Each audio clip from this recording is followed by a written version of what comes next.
Assalamualaikum warahmatullahi wabarakatuh.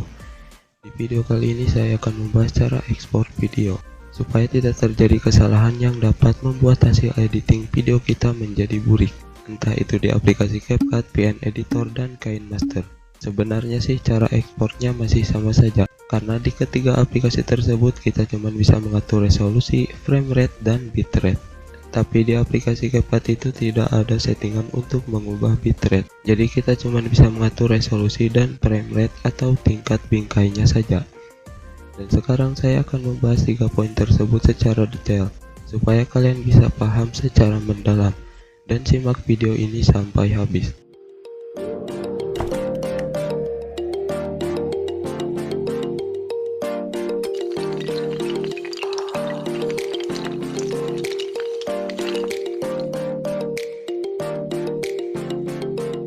Proses ekspor atau biasa disebut juga dengan render video merupakan proses terakhir dalam editing, di mana file project footage video kita akan diubah atau dikompres ke dalam file ekstensi video lain. Di aplikasi KineMaster dan aplikasi VN, ada 3 settingan ekspor video yang bisa kita ubah, mulai dari resolusi, frame rate, dan bitrate. Berbeda dengan aplikasi CapCut yang dimana kita cuma bisa mengatur resolusi dan frame rate-nya saja.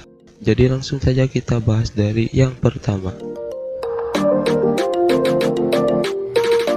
Resolusi merupakan ukuran untuk menggambarkan kualitas dan ketajaman dari video kita.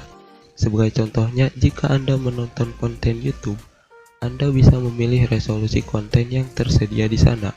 Pada gambar tersebut tersedia beberapa pilihan ukuran resolusi konten, mulai dari yang terendah yaitu 144p hingga yang tertinggi di 1080p. Semakin tinggi resolusinya, maka semakin tajam dan bagus kualitas gambar atau video yang ditampilkan. Oke, sampai di sini seharusnya Anda sudah sedikit mengerti tentang definisi resolusi. Setelah kita menyeting resolusi, kita setting juga frame rate-nya. Biasanya frame rate ini menggunakan satuan fps atau frame per second. Sebagai contohnya, ketika kita menggunakan 30 fps, berarti dalam 1 detik itu terdapat 30 gambar atau 30 frame foto yang tersusun menjadi sebuah video dalam 1 detik. Jadi semakin tinggi fps yang kita gunakan, maka video kita hasilnya akan semakin halus.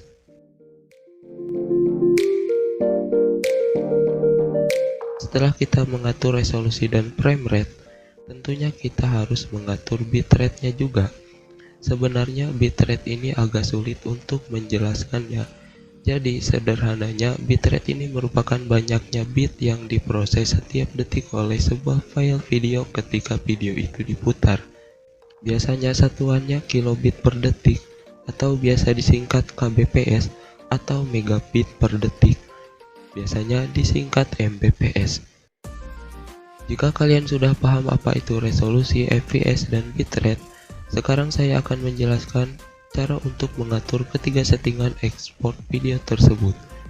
Untuk settingan resolusi pertama yang harus kita perhatikan adalah file mentahan video tersebut.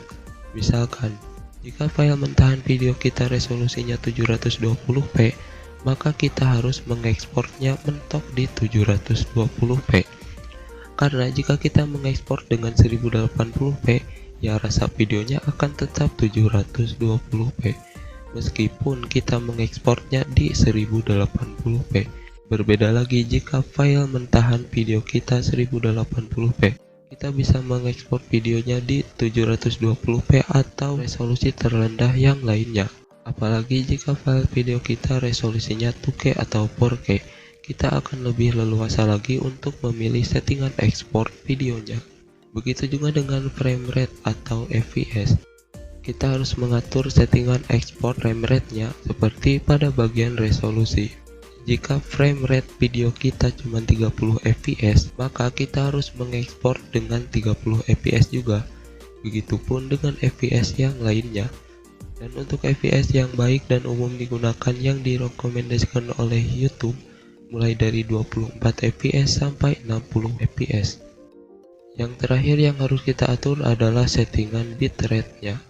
Di sini saya akan tampilkan tabel gambar bitrate yang direkomendasikan dari Google oleh YouTube.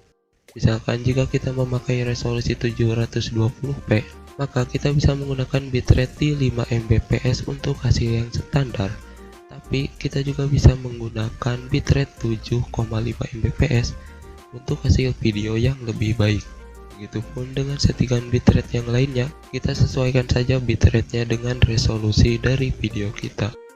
Jika sudah mengatur resolusi, frame rate, dan bitrate, kalian tinggal ekspor saja videonya.